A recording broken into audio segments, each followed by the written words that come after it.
So if you're thinking about becoming a freelance writer, you might want to know in advance what some of the benefits are as well as what some of the drawbacks are. So that's what I'm going to go over today, kind of the pros and cons of working for yourself and being a freelance writer. So my first pro is that you get to be your own boss, which is nice. You don't have to take orders from anybody. You can run your business however you want. That leads me to point two, which is that you can make your own schedule. So if you're a morning person that does all of your best work in the morning like me, you can wake up early and get all your work for the day done by noon if you really want. Or if you're a night owl, you can start working at like 8 p.m. and sleep in until noon instead, whatever works for you.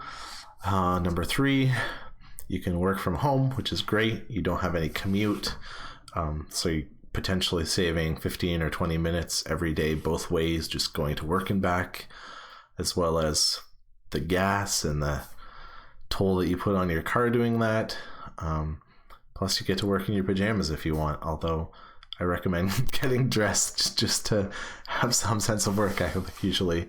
Another pro is that you have unlimited potential. There's no cap on how much salary you can make in a year. It's basically as much effort as you want to put into your business is how much that you're going to get out.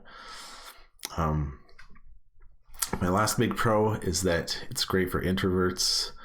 The thing that I hated when I worked in an office the most was having my phone sitting on my desk, just looking at it all day. I'm like a really anxious person, so I would like just hope that nobody was going to call me. I hate phone calls and stuff, so I run my business entirely by email, which is nice. So if you don't like talking on the phone, you don't have to. You don't have to meet with people. You don't have to go outside ever. If you want, you can get your groceries delivered and never leave your house if you want to be an extreme introvert.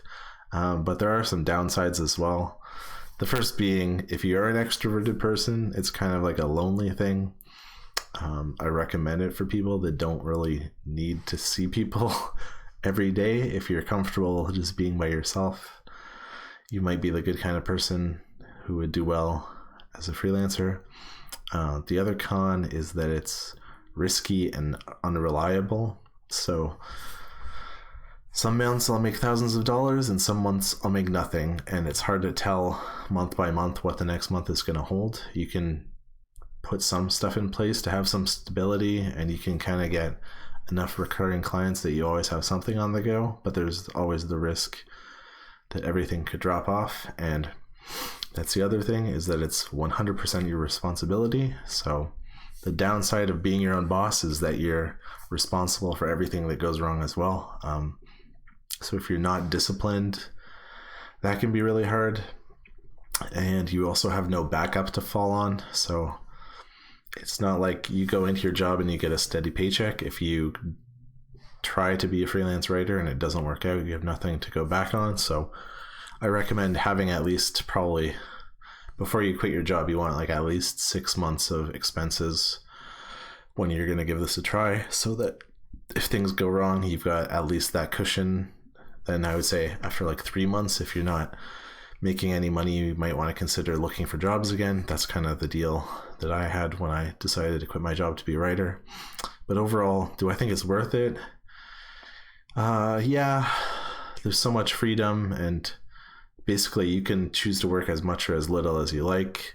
And I find that really satisfying. Sometimes I'm really motivated and I can sit down and work for 8 hours a day for a month straight and make tons of money. And then other times I just want to chill out and play video games all afternoon and maybe work like 2 or 3 hours in the morning, and that's it. So that's about it. That's my pros and cons of being a freelance writer. If you found this helpful, go ahead and subscribe. I'm going to cover more topics with my experiences as a freelance writer, which I've been doing for the last 3+ years now. So go ahead and follow me if you would like some more tips or insights. If you have any questions, feel free to ask me in the comments, and I'll see you guys next time.